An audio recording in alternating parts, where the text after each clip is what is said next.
Formado en el cuerpo de Cristo, vino transformado en la sangre del Señor. Cristo nos dice, tomen y coman. Alabado sea nuestro Señor Jesucristo y bendita su Santísima Madre. Hermanas, hermanos, muy buenos días.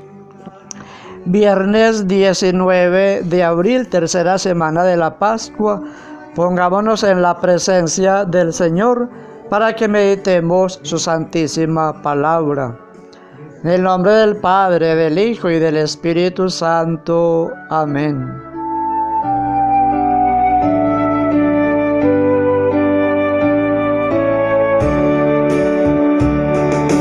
Cristo en persona nos viene a liberar de nuestro... Hoy continuemos con la lectura del libro de los Hechos de los Apóstoles, capítulo 9, del 1 al 20. Hoy se nos está narrando, voy a hacer de una vez el resumen y la explicación, porque es muy largo. Se nos está narrando la conversión de Saulo al gran San Pablo. Recordemos que este era un judío convencido de las costumbres del Antiguo Testamento, de la ley mosaica, un vividor, un cumplidor estricto de todos esos preceptos que Jesús vino a criticar, a cambiar, porque se salían de lo que es el verdadero amor al ser humano y a nuestro Señor. Este entonces se siente contrariado, enfurecido, porque esa corriente de Jesús sigue por ahí enseñando al resucitado. Él pide cartas al sumo sacerdote de Jerusalén para ir a Damasco a perseguir allí a los cristianos. Le dan la carta y dice que él de camino allá, el Señor se le aparece en una gran luz y le habla. Dice que él cae a tierra, que no habla de ningún caballo, pero muy posiblemente iba en caballo. Cae a tierra y oye la voz que le decía: Saulo, Saulo, ¿por qué me persigues? Hermanos, perseguir a la iglesia es perseguir a Cristo. Él, ¿por qué no dijo a Saulo: ¿por qué persigues cristianos? ¿Por qué estás persiguiendo a la iglesia? ¿Por qué estás persiguiendo a los que me siguen a mí? Él dijo muy claro: Saulo, Saulo, ¿por qué me persigues?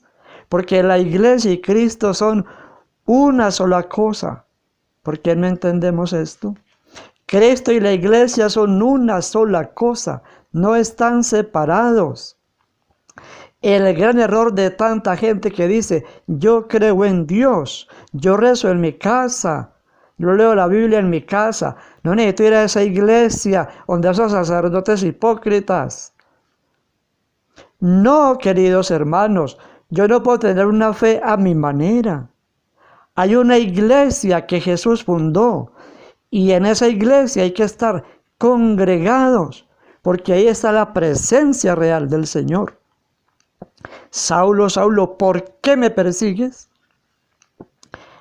Y él entonces le dice que se levante y vaya a la ciudad, a Damasco. Allá te dirán lo que tienes que hacer.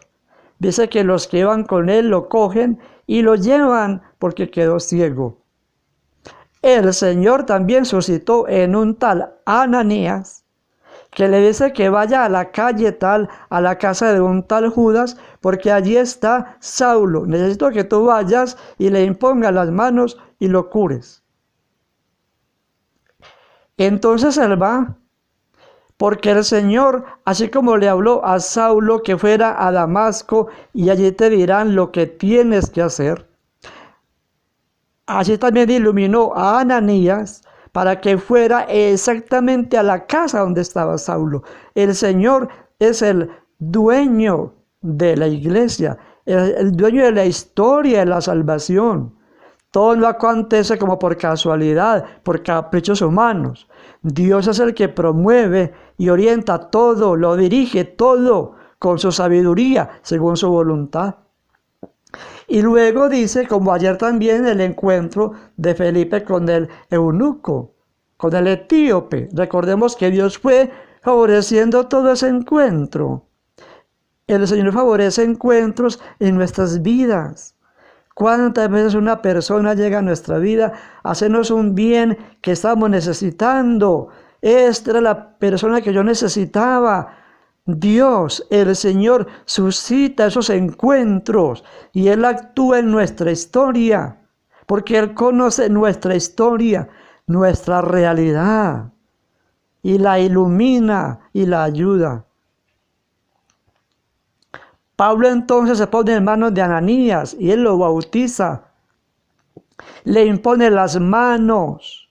Mira,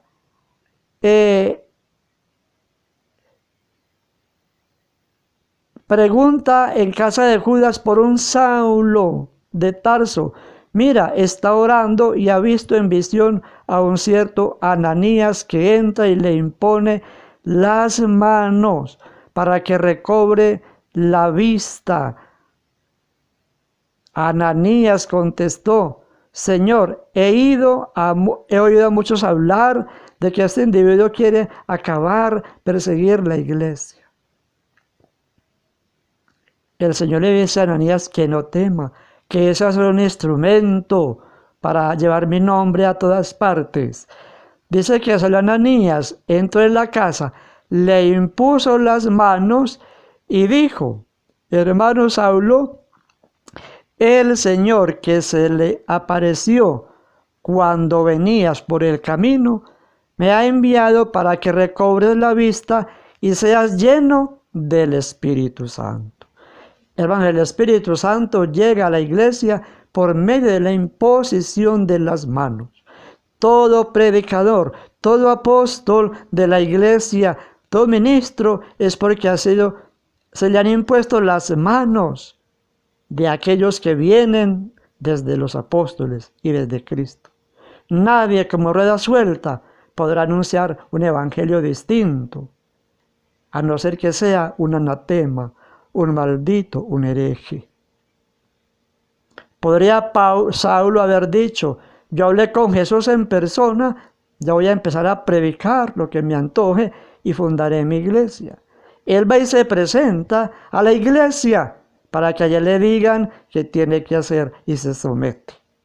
Hermanos, hay una iglesia encargada del anuncio del reino de Dios. Y en esa iglesia, queridos hermanos, es en la que nosotros debemos estar.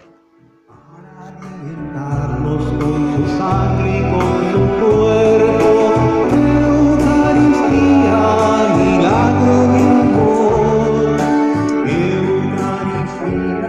Unas palabritas del Evangelio de hoy, San Juan 6, 52 al 59. Hermanos, el Evangelio de San Juan capítulo 6 comienza con la multiplicación de los panes y los peces. Y todo ese capítulo habla del pan de vida. Y hoy nuevamente Jesús repite y repite lo mismo. En aquel tiempo disputaban los judíos entre sí: ¿cómo puede éste darnos a comer su carne? Jesús les dice: en verdad les digo que si no comen la carne del Hijo del Hombre y no beben su sangre, no tienen vida en ustedes. El que come mi carne y bebe mi sangre tiene vida eterna, y yo lo resucitaré en el último día. Mi carne es verdadera comida y mi sangre es verdadera bebida. El que come mi carne y bebe mi sangre habita en mí y yo en él. Como el Padre que vive me ha enviado y yo vivo por el Padre, del mismo modo el que me come vivirá por mí. Este es el pan que ha bajado del cielo, no como el de sus padres que lo comieron y murieron. el que come de este pan vivirá para siempre. Esto lo dijo Jesús en la sinagoga cuando enseñaba en Cafarnaúm. Palabra del Señor. Gloria a ti, Señor Jesús. El pan de vida. Jesús, alimento para la vida eterna. El alimento que no perece. Yo soy el pan que da la vida al mundo. Y es que el Señor repite y repite lo mismo porque es algo muy difícil de entender, que Jesús se queda en ese pedacito de pan.